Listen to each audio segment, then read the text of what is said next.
meriterebbero un'attenzione maggiore. Dico una cosa, a pagina 49 del documento che ci è stato consegnato stamattina si dice: al momento però il Veneto è di fatto una regione Covid-free. Ma possiamo fare un'affermazione del genere oggi?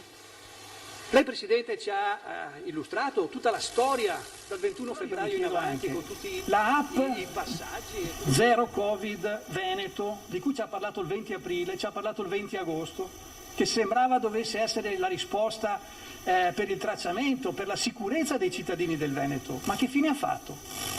Ma possiamo permetterci di non implementare la app Immuni che il governo ha promosso, che si sta integrando a livello europeo? Perché per quale ragione c'è stato un ritardo nell'applicazione? Voglio dire, i numeri che stiamo vedendo oggi purtroppo, e lo dico da persona che è passata per questa sfortunata, diciamo così, incontro con il virus, vi assicuro non è piacevole. Io non so, lei ci ha dato dei dati che faccio fatica anche, ci ha detto 97% di asintomatici, però su 40.000 contagiati 2.400 morti, sono il 6%. Come tornano questi numeri? Io avrei piacere che lei ci spiegasse meglio. Sì, però voglio dire, andrebbe capito meglio. Sì, no, su 2.400 morti su 40.000 contagiati, cumulato, certo. Sì, parlo di cumulati per cumulati.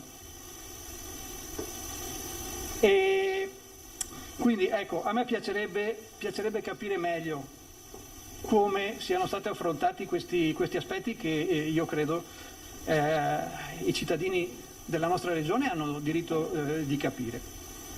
Ci sono tantissimi, nei 168 pagine del documento ci sono tantissime cose, mi soffermo solo su alcune perché io ritengo che siano importanti. C'è una dialettica retorica autocelebrativa che secondo me non ci aiuta.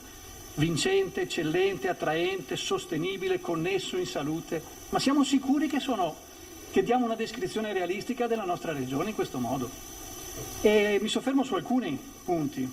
Veneto eccellente. Ma possiamo pensare che il nostro sistema economico possa superare la crisi drammatica che stiamo vivendo senza nulla di concreto? Mi riferisco al capitolo 3. Non c'è un'azione concreta proposta. Mi chiedo quale ruolo per Veneto Sviluppo? Quale regia perché le imprese di pubblica utilità non diventino tutte controllate extra Veneto? Ma pensiamo veramente di poter fare una politica di rilancio economico senza affrontare questi aspetti? C'è una parte sulla digitalizzazione piena di belle parole, però mi chiedo, non c'è la parola V6 nel documento, ma possiamo pensare di fare una politica sulla digitalizzazione senza dare un ruolo a infrastrutture presenti nella nostra regione come quella? L'ha già detto il consigliere Zanoni, la permeabilità tra ricerca e impresa, ma come si pensa di gestirla? Non è possibile programmare i prossimi 5 anni sulla base di un documento così superficiale. E lo dico con delusione profonda, da cittadino prima ancora che da rappresentante dell'opposizione. Io mi aspettavo un documento molto più incisivo, molto più concreto. E passo al punto 5, Veneto Sostenibile, sulle tematiche su cui veramente ho letto con attenzione. Agenda 2030 dell'ONU, è bellissima la parte ricognitiva sui 17 SDGs, la sottoscriverei in pieno, ma cosa c'è di concreto?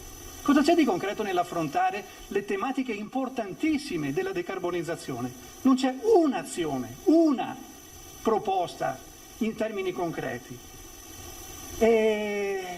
La legge 14/2019 e Veneto 2050 per contenere il consumo di suolo. È questo quello che pensiamo di mettere in campo per decarbonizzare? Io mi auguro che non sia così, perché sennò davvero il lavoro da fare è veramente molto grande. È così che pensiamo di raccordare le azioni sul nostro territorio con quella che è l'Agenda 2030 dell'ONU, con quella che è il Green Deal europeo, cioè quella che è la tendenza a livello mondiale di utilizzare la sostenibilità come fattore di rilancio economico? Io credo che veramente siamo in difficoltà. Siamo in difficoltà perché rimaniamo esclusi da tutta una serie di veicoli di investimento che in questi anni, e non c'è una volta citato Next Generation EU, non c'è una volta citato il MES, ma come pensiamo di utilizzare i fondi che io mi auguro arrivino presto nel nostro territorio? Possiamo approvare un programma del prossimo quinquennio senza dire una parola su questo? Ma io non so, è imbarazzante. Io chiedo veramente di integrare questo documento con delle indicazioni da questo punto di vista, perché se no di cosa parliamo?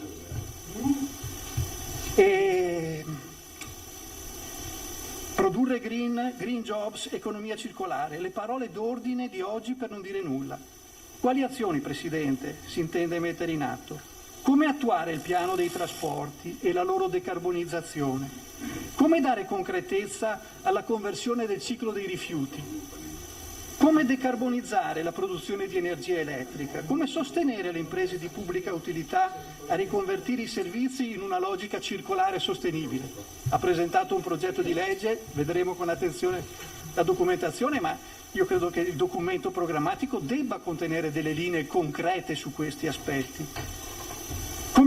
Come gestire le concessioni delle reti gas? Dovendo abbandonare il gas medesimo entro 30 anni per gli impegni che abbiamo assunto a livello nazionale ed internazionale. Non c'è una parola su questo. Ed è una partita da alcuni miliardi l'anno. Dobbiamo affrontarli questi aspetti, se non vogliamo prendere in giro i nostri cittadini. Come disegnare la riassegnazione delle concessioni idroelettriche? 2029 scadono. Le nostre regioni vicine hanno già affrontato il tema e noi possiamo non citare questo tema nel documento di programmazione? E allora ci sono degli aspetti puntuali, lasciatemelo dire, è umiliante leggere un'affermazione del tipo: il percorso carbon free potrà procedere lungo 2 direttrici. Medio periodo volto alla lotta dell'inquinamento atmosferico. L'anidride carbonica non è un inquinante, non possiamo scrivere una cosa del genere in un documento ufficiale di questo Consiglio. Non possiamo fare scivolate di questo tipo. Io chiedo veramente di correggere questi errori grossolani. Plastic free, sostituzione delle stoviglie. Ma veramente pensiamo che sia questo il punto per la politica, per la riduzione dell'uso della plastica, quando abbiamo alcune tra le più grosse aziende mondiali nel settore della plastica e ci preoccupiamo delle stoviglie e delle sagre? Veramente, dobbiamo immaginare quale sia la transizione di un sistema produttivo importantissimo nella nostra regione legato al settore della plastica, ma dal lato dell'offerta, non dal lato della domanda. E vengo all'energia green. Si parla di dati italiani e non del Veneto. Il Partito Democratico ha presentato un lavoro nel 2019 sulla completa decarbonizzazione della produzione di energia in Veneto, un documento secondo me fatto in maniera robusta, ma qualche volta copiare è utile, prendere spunto non è una cosa deplorevole. Avrebbe qualificato moltissimo il documento che andiamo ad approvare. Un piano industriale attivatore di investimenti sul e per il territorio per decarbonizzare la regione 2050. Non c'è nessuna traccia degli investimenti che dobbiamo andare a fare.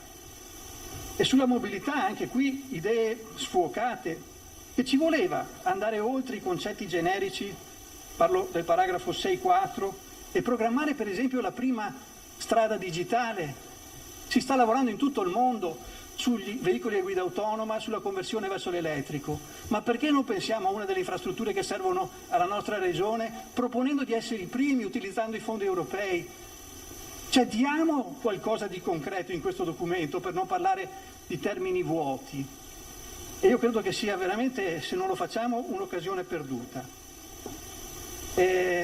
Tutto il mondo vede nella transizione energetica, nell'economia circolare, nella ricerca della sostenibilità un'opportunità industriale e noi non sappiamo andare oltre i pochi concetti generali espressi dal documento. Io non credo. Questo non fa giustizia al mondo delle imprese venete, non fa giustizia al mondo della ricerca del Veneto, non fa giustizia ai cittadini del Veneto che possono e devono aspirare a molto di più.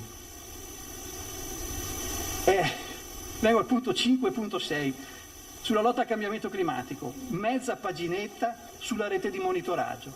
cioè la più grande sfida che l'umanità deve affrontare in questo momento, la gestione del cambiamento climatico in termini di adattamento e di circoscrizione degli effetti, e noi la liquidiamo su mezza paginetta.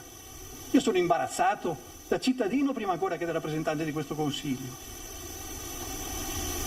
Anche sul Veneto connesso non ci sono azioni specifiche, solo belle promesse, condivisibili, ma insufficienti a capire cosa si debba fare in concreto. Come integriamo i poli logistici, come sviluppiamo la rete viaria, come finanziamo le opere. E qui vengo sulla pedemontana veneta, tutta bella la descrizione dei cantieri. Ma abbiamo caricato un debito da 158 milioni e il rischio traffico, che prima era sul privato, lo abbiamo lasciato sul pubblico. Non è mai stato sul privato. Benissimo. Complimenti per la rinegoziazione del contratto del 2017. Tra l'altro nel documento si prevede a fine 2020 la copertura del 70% della popolazione con la banda larga. Cioè siamo al 21 di ottobre, prevedere che in 2 mesi si completi la cosa, credo che non sia raccontare le cose correttamente ai cittadini.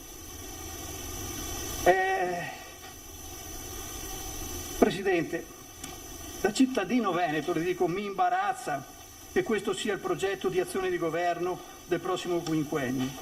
Troppo disallineato dalla progettualità internazionale, troppo autocentrato a celebrarsi, troppo misero rispetto alla grande capacità progettuale delle nostre imprese, delle nostre università e delle nostre intelligenze. Con queste premesse non aspettiamoci che i giovani trovino stimoli per rimanere in Veneto. Non si governa guardando indietro e non si può mantenere il consenso evitando con cura le scelte divisive. Le spese le paghiamo tutti, purtroppo, dopo. Prendiamoci il tempo per emendare questo documento. Se lo chiedono i nostri giovani, oltre le appartenenze politiche. Sì, consigliere Lorenzoni, la informo che oggi non dobbiamo approvare e votare nessun tipo di provvedimento, ma sulla base dell'articolo 6 del nostro regolamento il Presidente ha illustrato la Giunta e ovviamente le linee programmatiche per i prossimi 5 anni, quindi non dobbiamo emendare e votare assolutamente nulla. Ha chiesto la parola il consigliere Razzolini Tommaso, prego. Eccoci. Sì, consigliere Lorenzoni, la informo che oggi non dobbiamo approvare. Avete sentito Arturo Lorenzoni che ha stroncato di fatto il documento programmatico illustrato da Zaia, lo ha definito un documento superficiale, non c'è quell'evoluzione, quella rivoluzione green che dovrebbe attuarsi secondo Lorenzoni, volta alla lotta ai cambiamenti climatici, alla difesa idrogeologica, non c'è anche nessun riferimento al recovery plan e alla strumentazione comunitaria. Un intervento molto duro. Durissimo, dicevamo, forse Zaia era riuscito ad anticipare tutte le polemiche, chiaro, non te lo puoi aspettare. Do una piccola nota diciamo di interpretazione, poi sentiamo subito Razzolini. Primo dato, interviene anche la maggioranza, quindi pensavamo bastasse Zaia, invece interviene la maggioranza e lo fa con Fratelli d'Italia, dato da sottolineare. Finco, vicepresidente del Consiglio, ha subito chiarito come funziona, cioè lasciando intendere, caro Lorenzoni, non sai com'è la liturgia, no, del Consiglio regionale, oggi non dobbiamo né emendare, cioè modificare, né approvare alcunché, erano le linee programmatiche. C'è Razzolini, Fratelli d'Italia, sentiamo. Intende impreziosire i contenuti e le attività del governo di questo Consiglio regionale. Il lavoro che ci attende fin da subito non sarà di certo facile, per questo auspichiamo che tutto il Consiglio, indipendentemente dallo schieramento politico, lavori per raggiungere gli obiettivi che possono dare forza e sostegno al tessuto economico e sociale del Veneto e dei cittadini veneti. Innumerevoli sono le sfide che dovremo affrontare nel corso di questa legislatura. Ai tanti temi già elencati da lei, Presidente, penso al mondo del lavoro e della formazione, al sociale e alla sanità, al turismo e all'agricoltura. Impresa e lavoro, lavoro e famiglia. Con la famiglia penso alla coesione sociale, ai nostri anziani, al mondo dell'istruzione e delle associazioni, ad esempio quelle sportive, ricreative, sociali, culturali, oggi sempre più in difficoltà. Ci sarà il tempo per lavorarci nelle commissioni e nel territorio che oggi rappresentiamo. In questi mesi i cittadini e le imprese del Veneto vivono nel disorientamento determinato dalle dichiarazioni contraddittorie degli esponenti del governo italiano, che a più riprese avevano assicurato noi tutti, garantendo piogge di aiuti e sostegni che al momento non si sono visti. È difficile immaginare che l'attuale architettura della burocrazia italiana, unita alle contraddizioni della maggioranza che guida la nostra nazione, possano rassicurarci sull'utilità e la tempestività degli interventi destinati alla nostra ripresa. Ecco perché il gruppo di Fratelli d'Italia Giorgia Meloni sarà in prima linea nel sostenere che siamo le regioni a gestire le sfide strategiche con i fondi che dovrebbero essere dati al governo italiano attraverso il Recovery Fund. Ne siamo la dimostrazione concreta di saper gestire ed impegnare le risorse finanziarie comunitarie e nazionali. Abbiamo dimostrato capacità di governo ed amministrazione e Fratelli d'Italia porta un contributo di uomini e di idee che siamo certi, per il profilo personale e professionale degli appartenenti al nostro gruppo consigliare, saprà qualificare l'attività politica. Siamo tutti provenienti da esperienze di governo del territorio e questo è il valore aggiunto che mettiamo a disposizione della coalizione di lei Presidente e di tutti i colleghi. Nel 2019 è stato l'anno migliore per quanto riguarda la disoccupazione, l'occupazione, l'export ed il turismo.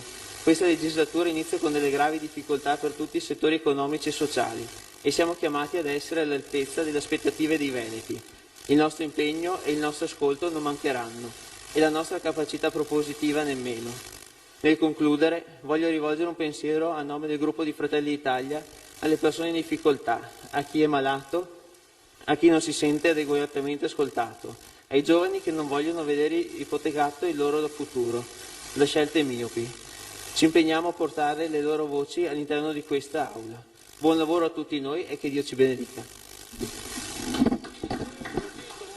Razzolini, ha chiesto la parola alla consigliera Guarda. che interviene per Fratelli d'Italia, un discorso brevissimo, il giovanissimo consigliere regionale appunto. Mi congratulo con tutti quanti i colleghi per Vorrei essere capire qui adesso oggi chi interviene, cerchiamo di intuirlo. Mi dispiace, Cristina Guarda, Europa Verde, mi dispiace davvero, la qualità dello streaming non dipende da noi, abbiamo doppia inquadratura, ma questo è lo streaming del Consiglio regionale e l'audio frigge, ma non è colpa nostra. Mi dispiace ovviamente se crea disturbo per quanti speravano di seguire e sperano di seguire da casa. Sentiamo.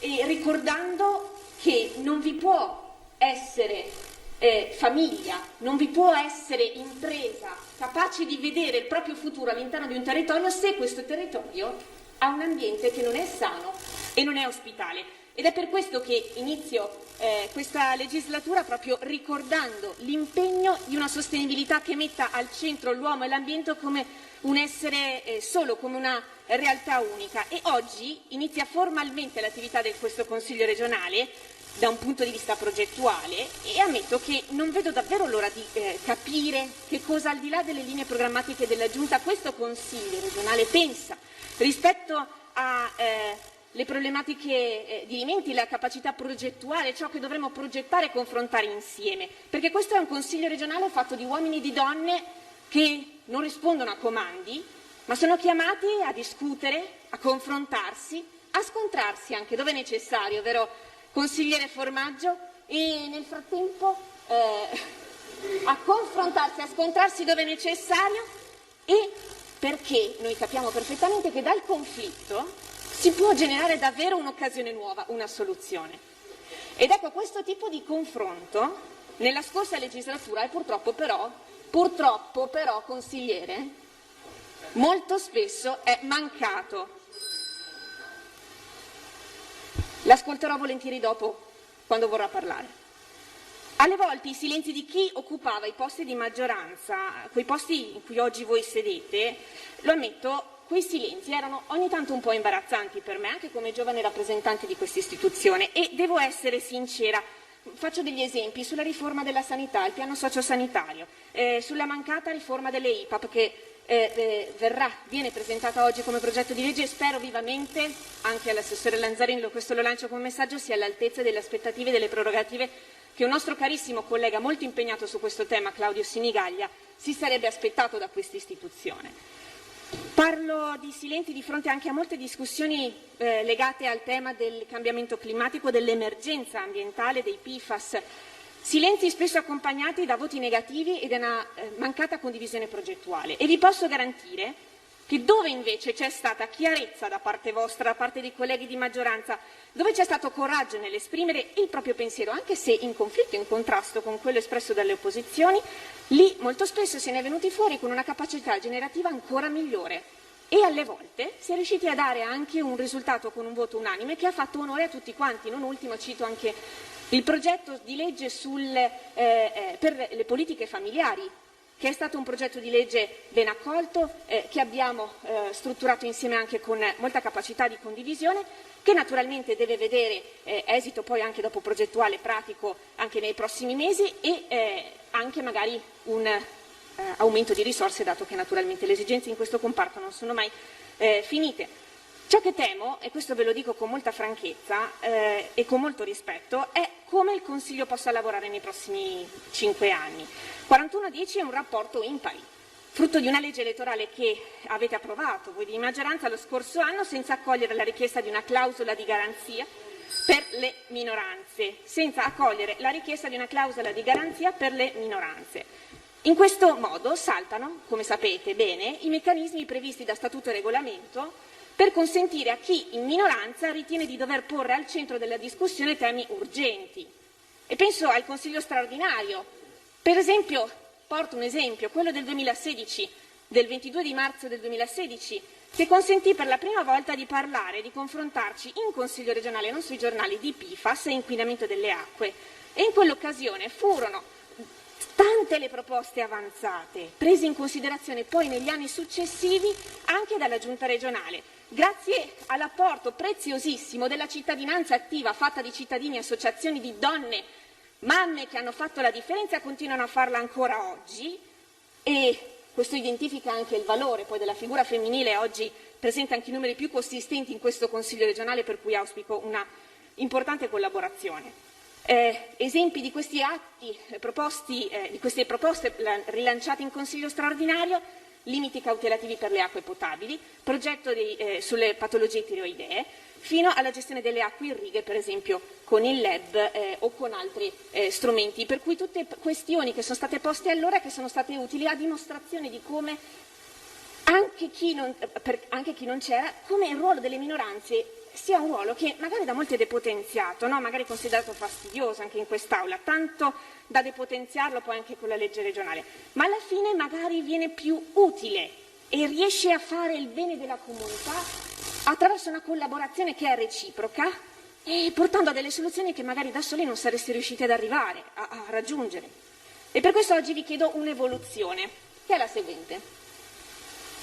Un'evoluzione, dato il numero impari, voi stessi dovrete diventare supplenti del ruolo che è dato alla minoranza e che le minoranze non possono svolgere per questi numeri che con la passata legge elettorale non avreste avuto in questo Consiglio, al di là del risultato che abbiamo avuto con queste elezioni. E oggi parlo personalmente a ognuno di voi.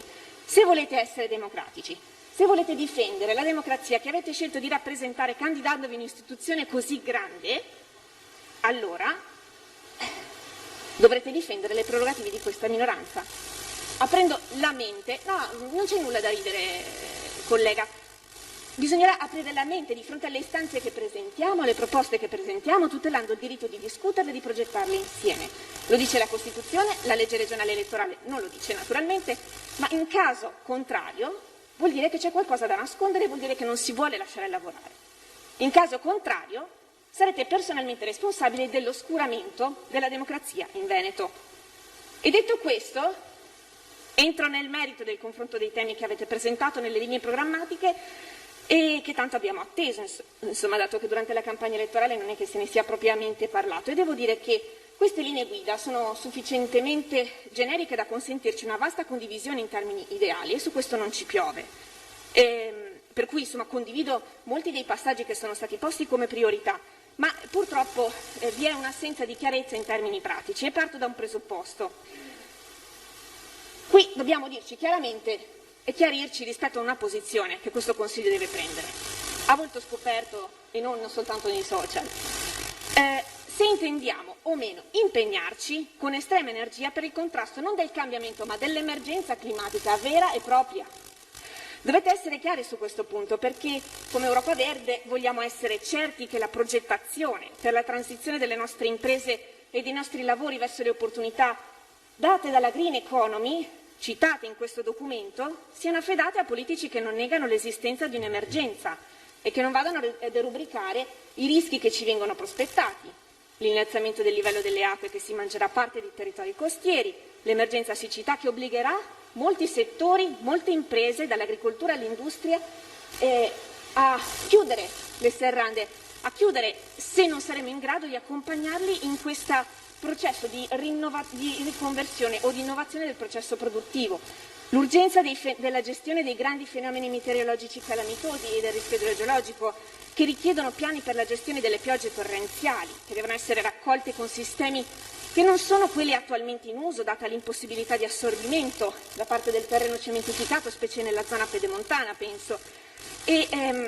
Oppure ancora il vento, che crea danni incalcolabili, l'abbiamo visto anche insieme in questo Consiglio, e che obbliga, specie dopo l'esperienza Vaia, a progettare un piano efficiente per la gestione delle nostre foreste, dei nostri boschi, dagli eventi avversi con piani emergenziali ad hoc che altre regioni stanno già studiando o hanno già messo in pratica, penso a Piemonte e Lombardia, e dei loro risvolti anche economici, perché nuove filiere imprenditoriali locali come quella del legno possono trarre il meglio anche da fenomeni così gravi e così rischiosi.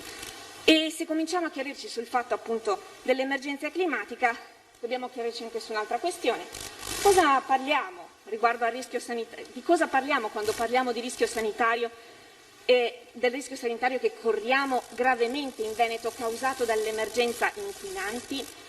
Aria, acqua, suolo in Veneto sono matrici che richiedono davvero il 300% del nostro impegno e sono matrici straabusate che oggi ci si ritorcono contro, e noi ne abbiamo un esempio, quello dei PFAS, su cui dovremo discutere assiduamente per risolvere ciò che ancora non è risolto, alcune problematiche sanitarie non ancora affrontate, delle famiglie che ancora non sono connesse all'acquedotto e che viaggiano con taniche piene di acqua anche soltanto per lavarsi i denti, e dalla gestione delle acque reflue delle imprese al mondo dell'agricoltura, che merita delle risposte e dei progetti chiari, che ci sono perché ne avevamo anche condivisi negli scorsi anni, ma per un semplice motivo, perché noi vogliamo produrre benissimo e senza nessun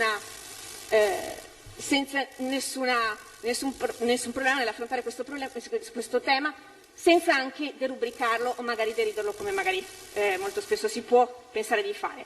Il caso PFAS causa il 20% di patologie cardiovascolari in più nella zona rossa. Danni a uomini e donne anche nella capacità riproduttiva. È un esempio che si affianca alle rilevazioni europee che vedono il 20% delle morti premature in più, il 24% per la precisione, a causa dell'inquinamento ambientale. Ed è evidente che nei prossimi 5 anni questi dati, questi numeri ci obbligano ad un'azione che è la più grande opera del Veneto, che non è né pedemontana, né la superstrada pedemontana, né la TAV, ma è l'opera di bonifica dei 644 siti inquinati del Veneto e l'azione di prevenzione ambientale e sanitaria e congiunte, in modo tale da rispondere a tutti quei territori che vengono esposti a dei rischi sanitari a causa dell'ambiente. In ultima, 2 accenni me li permetto su 2 temi. Quelli a me più cari, che sono quello dell'agricoltura, il mondo da cui io provengo, e quello del sociale, perché se non ci si occupa del benessere dei nostri concittadini, specie di chi soffre di malattie rare, disabilità, di povertà, non si sarebbe degni di occupare quest'Aula. Di fronte al peso economico e sociale del lavoro degli agricoltori veneti, delle realtà cooperative e agroindustriali connesse ad essi, di fronte al peso dell'azione di noi agricoltori per la tutela del patrimonio agroambientale, ammetto che leggere qua e là pochi riferimenti al futuro delle politiche agricole del Veneto mi ha un po' preoccupata. È troppo generico e scritto anche da un presidente che è stato ex ministro di questo settore. Non ci si può accontentare di dirci a noi giovani agricoltori che dobbiamo puntare sul ricambio generazionale e sulla formazione, senza dirci che cosa vorrà fare del chilometro zero, senza raccontarci come vorrà promuovere il rapporto fra imprese, tra servizi e consumatori locali con i nostri prodotti realizzati a chilometro zero. Ma come pensa di guidarci a noi agricoltori agricoli nell'evoluzione ecologica delle nostre imprese, citata all'interno di questo documento giustamente, senza però parlarci di ciò che preoccupa costantemente tantissimi, anzi tutti gli agricoltori e allevatori del Veneto, la fauna selvatica. dalla montagna alla pianura. Non parlo di lupo soltanto, ma parlo di cinghiali, parlo di tutti gli animali che creano delle difficoltà nella gestione del patrimonio zootecnico e di conseguenza esige una progettazione chiara. Senza parlare dei rischi che viviamo quotidianamente a causa dell'emergenza climatica, che con siccità, piogge battenti mette a durissima prova non soltanto chi sceglie l'ottica del biodinamico, del biologico, ma mette in difficoltà apicoltori, produttori, allevatori in generale nel duro rapporto con il doveroso percorso di riduzione dell'utilizzo dei prodotti fitosanitari verso l'agricoltura di precisione, connubio tra innovazione e tradizione che doveva essere trattato in questo documento al paragrafo 4.8, nel capitolo 4.8, ma il capitolo 4.8 non c'è. Ora, bene che si citino i milioni che la Regione ha messo a disposizione, cito, per la sostenibilità, ma si specifichi che questi 100 milioni citati non sono fondi della Regione del Veneto, magari nel senso che in bilancio fossero stanziati, ma sono fondi del piano di sviluppo rurale, non del tutto destinati tra l'altro alla questione della sostenibilità, ma rispetto appunto al ricambio generazionale e ad investimenti di vario genere, e per questo lo preciserei anche per rispetto del mondo del biologico, che in questa Regione necessita di avere una maggiore chiarezza, una maggiore capacità progettuale e realmente condivisa e concertata all'interno della Commissione terza. Attenzione, un punto fondamentale su questo aspetto rispetto all'utilizzo dei fondi. Il tema sburocratizzazione.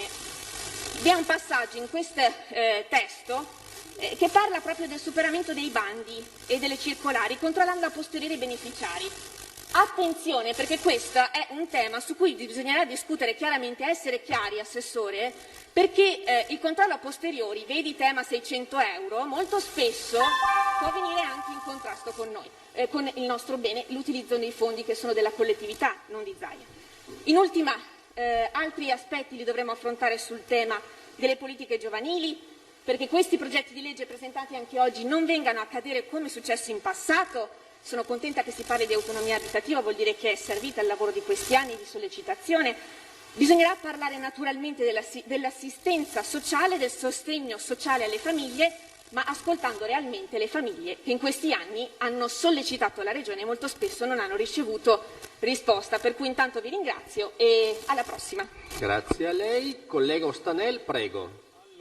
Adesso tocca a Elena Ostanel del Veneto che vogliamo. Noi ci dobbiamo fermare per una pausa pubblicitaria. Tra l'altro la nostra Ilaria Marchiori con Sandro Ponchio sta raggiungendo nuovamente Luca Zaia, quindi alterneremo anche, tra poco lo sentiremo di nuovo e alterneremo ancora il dibattito in aula. Solo qualche secondo Elena Ostanel, sentiamo, poi dopo la pubblicità.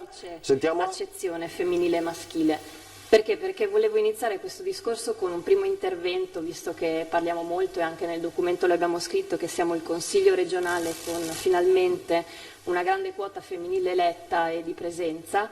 Penso che il tema in questo documento non sia affrontato in maniera abbastanza specifica. Da ricercatrice, da docente all'università ho letto questo documento con grande interesse, prendendo degli appunti, guardando i singoli punti di questo documento. Ebbene, mi aspettavo che dopo 10 anni di governo, oltre alla parte dell'analisi, ci sarebbe stata anche la parte di proposta puntuale, soprattutto su alcuni dei settori che ritengo e anche Veneto che vogliamo richiedere. Anche dal suo leader, il candidato governatore per l'area di centrosinistra Arturo Lorenzoni poco fa. Curioso è Cristina Guarda di Europa Verde, di fatto ha chiesto alla maggioranza di essere a tutela anche dell'opposizione, proprio perché i rappresentanti dell'opposizione sono pochi in questo Consiglio regionale. Ci fermiamo qualche istante di pubblicità e ricominciamo sentendo Elena Ostanel e tra poco, ripeto ancora, Luca Zaia ai microfoni di Ilaria Marchiori e Sandro Ponchio.